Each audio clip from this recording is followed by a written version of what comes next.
အားလုံးပဲမင်္ဂလာပါရှင်ခေတ်ပညာကိုစစမပြတ်အားပေးနေတဲ့ customer တွေကတော့တည်ပြီးဖြစ်ပေမဲ့မတိကျသေးတဲ့ customer အသစ်လေးတွေအတွက် tracing set လေးနဲ့မိတ်ဆက်ပေးမှာပဲဖြစ်ပါတယ် tracing set လေးကအရင်တော့ကတော့9အုပ်ပဲထွက်ထားတာပါအခုမနှစ်ကစပြီးတော့ပေါ့နော်ဒီဘွားလုံးစာအုပ်တအုပ်ထပ်တိုးလာရှိပေါ့နော်ဒါပေမဲ့ဒီထပ်တိုးတဲ့စာအုပ်ကိုအကုန်လုံးကသတိမထားမိဖြစ်နေလို့ဒီစာအုပ်လေးကိုလည်းပြပြပေးချင်ပါတယ်ဒီဘွားလုံးစာအုပ်လေးကစာမျက်နှာ32မျက်နှာပါပါတယ်စာအုပ်တန်ဖိုးလေးကတော့1500ပဲဖြစ်ပါတယ်စာအုပ်လေးကပေါ့ပပလည်းတဲလို့လွယ်တဲ့စာအုပ်လေးဖြစ်ပါတယ်ပြီးတော့ဒါလေးကတော့ခေတ်ပညာရဲ့ tracing 9အုပ်ပေါ့နော် tracing 9အုပ်မှာဆိုလို့ရှိရင်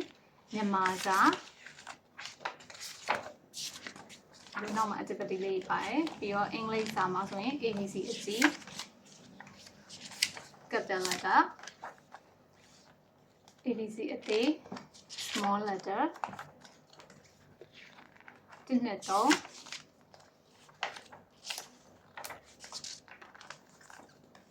1 2 3ဆိုပြီးတော့စာအုပ်5အုပ်ရှိပါတယ်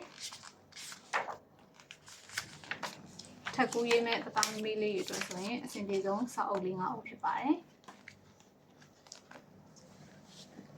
ဒါလေးကတော့ဝါလုံးစာအုပ်လေးနဲ့ဆိုတော့အလုံးပေါင်း tracing မှာစာအုပ်6အုပ်ရှိပါတယ် trace လုပ်ရမယ့်စာအုပ်6အုပ်ရှိပါတယ်